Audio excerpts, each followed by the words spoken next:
สราชวงศ์บนฐานบ้านหนองคุณงานประเพณีบุญบั้งไฟ2568ลงสัตว์ซ่าตกใกล้ๆได้หลายๆ80-20ก็เลยจำกัดไปที่นั่น2ราชวงศ์จงโชคดี3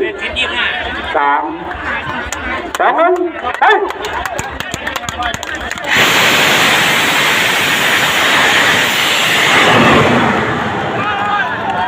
ไปลงมาดันไปลูกดันไปไปแรงไปจะว่าไอ้หัวข้าวหัวนี่ถ้ามีหัวขานี่หัวไปทุกมันก็ตายไม่ได้ด้วยไปเส้นนี้ถูกจักก็ถูกไปเส้นนี้ล่างงาม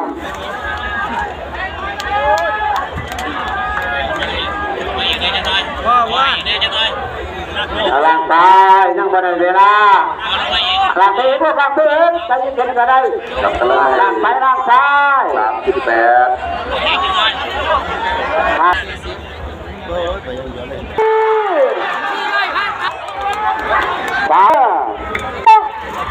ตับดังคอยเพราะว่าบังไฟมันลุ่มเบานะครับ445